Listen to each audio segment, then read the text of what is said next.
वेद ने भागवत बनाया है कि भागवत ने वेद को बनाया है? बड़ा घुमा करके प्रश्न किया। सनकादि बोले वेद के द्वारा भागवत का निर्माण हुआ है। नारद जी बोले मैं भी यही जानता था। आपने जो उत्तर दिया यही हमारा भी उत्तर था। अच्छा, तुमको पहले से मालूम है तो आपने पूछा क्यों?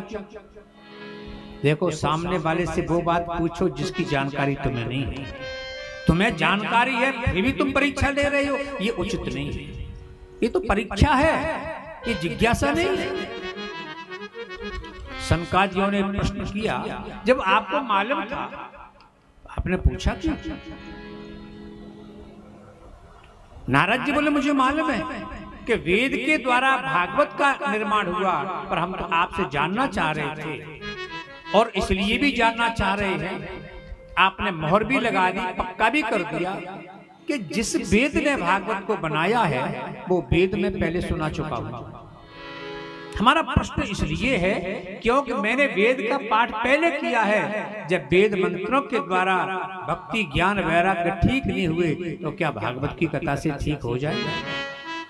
ये हमारा प्रश्न है। सनकादियों ने सोचा जैसा प्रश्न है उत्तर भी हमें वैसे ही देना चाहिए। हम ये कहेंगे नहीं नहीं हो जाएगा ठीक, ये भी बात ठीक नहीं है। कभी कोई कुछ कहते हैं ना, देखो मैंने कहा यही सही है, ज्यादा बहस मत करो, ऐसे नहीं बोलना चाहिए। सामने वाले को संतुष्ट करो, उसका प्रश्न है, उसका प्रश्न जिस तरह से है वैसे उसको संतुष्ट करो। तर्कयन्ति प्रमत विषयी क्रियन्ति इति तर्का। न्याय दर्शन में ये सूत्र आता है।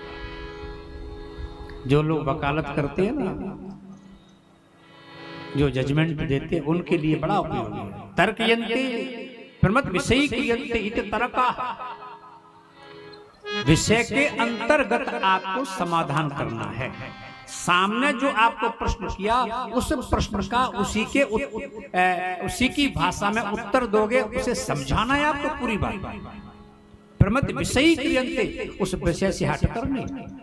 आपने जोर दिया, नहीं मैंने कह दिया बात खत्म, ऐसा मत करो, पर तरीके से समझाओ, उसके हृदयंगम हो जाए कि हाँ बात सही है। नारद जी से कहा, अच्छा नारद जी एक बात बताओ, यदि वृक्ष में रस नहीं होता तो फल में कहां से आता, ये बताओ। नारद जी बोले वृक्ष में रस है तभी तो फल में आया। अच्छा एक बात और बताओ, जो रस फल में है ये तो पक्का है कि वृक्ष में है? बोले हाँ। सनकादि बोले फल के अलावा ऐसी कोई युक्ति है कि उस वृक्ष के रस को आप निकाल पाओ? वो फल के माध्यम से तो मिलेगा, ऐसा दुनिया में कोई है? यांत्रिक, तांत्रिक और मांत्रिक। देखो वेद की 3 शक्तियां हैं, मंत्र शक्ति, तंत्र शक्ति और यंत्र शक्ति। तो ऐसा दुनिया में कोई वैज्ञानिक बना, ऐसा कोई विशेषज्ञ बना, अपने मांत्रिक यांत्रिक तांत्रिक विधि के द्वारा जो रस फल में है उस रस को फल के अलावा वृक्ष में से निकाला जाए? ऐसा कोई इंजेक्शन बना? अरे भाई आपका ब्लड चेक करना है तो इंजेक्शन लगाइए, अंदर से निकालिए। पर ऐसा कोई इंजेक्शन है कि वृक्ष में लगाइए उस रस को निकालिए? नारद जी वो केवल फल के माध्यम से मिलेगा, जबकि रस वृक्ष में जड़ से लेके पत्ते तक वही है, लेकिन बिना फल के नहीं मिल सकता। अच्छा एक बात और बताओ, दूध में से घी बना के नहीं बना? राधे राधे, जोर से बोले सभी।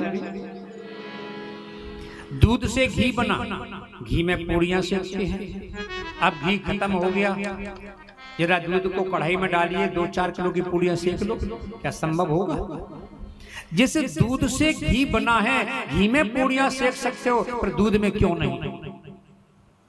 अच्छा एक बात और बताओ, गन्ने के रस से शक्कर बनी, शक्कर की चाशनी बनाई, चाशनी में आपने जलेबी डाली, बूंदी डाली, इमरती डाली, गुलाब जामुन डाली, रस भरा कर नहीं भरा?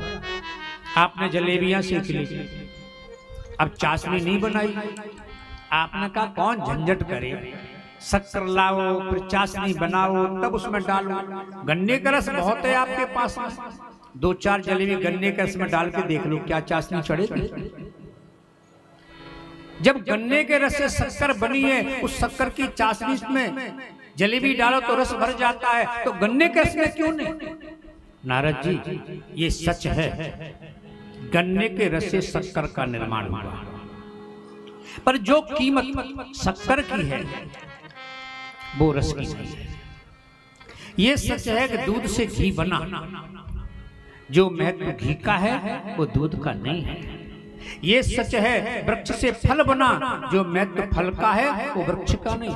फल तो बाजार में बिकते हैं, कभी कोई वृक्ष थोड़ी बिका। ये सच है वेद से भागवत का निर्माण हुआ, जो महत्व भागवत का है वो वेद का नहीं है। इदम भागवतम शास्त्रम, इदम भागवतम नामा पुराणम ब्रह्म सम्मितम, ये ब्रह्म सम्मत है, वेद सम्मत है। भक्ति ज्ञान वैराग्य की स्थापना के लिए भागवत का निर्माण हुआ है। नारद जी बोले महाराज समझ में आ गया, हमने जिस तरह से पूछा था आपने वैसे उत्तर दिया, बड़ी जल्दी समझ में। अच्छा महाराज, आज से मैं केवल भागवत की कथा करूंगा।